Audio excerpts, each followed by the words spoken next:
Plan is on Wednesdays to do general videos that might interest you.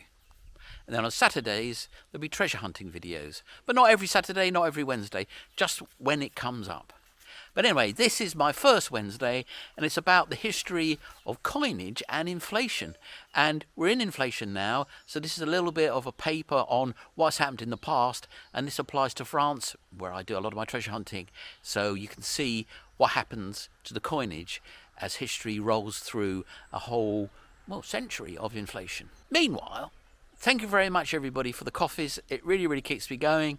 It really makes me want to actually get up and do something, because it's the coffee in the comments that make me make videos. Thank you very much for watching. Please subscribe and like. Here it comes. We are living in a world of inflation, and inflation has reached historic highs in terms of the last generation or two. Now, anybody that was alive in the 1970s will recognise this inflation, but since then, inflation has been so low that most people weren't even born when it was a thing.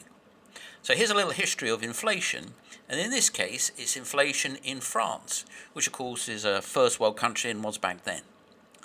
Now, in 1854, just before the Franco-Prussian War, the 5 franc coin was gold. It was a gold coin, and here it is.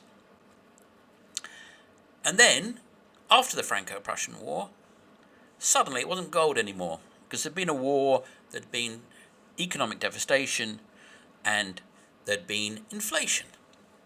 So now, the 5 franc became a silver coin. 1 ounce of silver, like the silver dollar. So rather than being a gold coin of much greater value, the franc had lost its value to such an extent it was now silver. The years rolled on.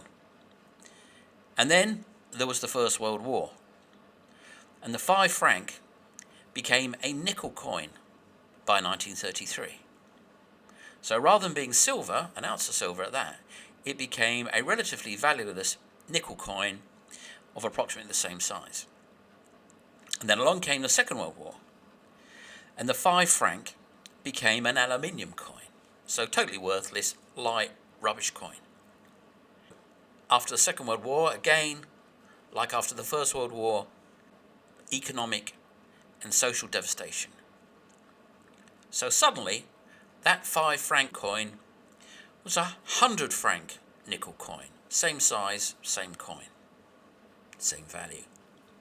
So it'd gone from 5 francs being a nice gold coin to 1 ounce of silver to a load of old nickel and valueless to aluminium of even less value, and then suddenly the same coin was 100 francs, not 5. So this is after the Second World War. Charles de Gaulle came in and said, right, we're going to forget the old franc, and the new 5 franc is going to be the same as the old 5 franc, but we're going to swap 100 francs for 1. So that 5 franc was actually 500 francs in old money. And it was a silver coin, the same as the silver coin of 1871. Thereabouts. That didn't last very long. In 1971, the same 5 franc coin was now back to copper and nickel, so the silver was gone.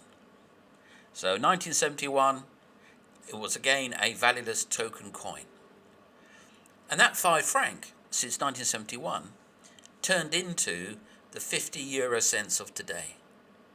So it went from 1 ounce of silver to 1 ounce of garbage to 50 cents of the modern euro currency. So that is the history of inflation. 5 francs was a gold coin worth today about $80 to now 50 euro cents, which is worth 50 cents.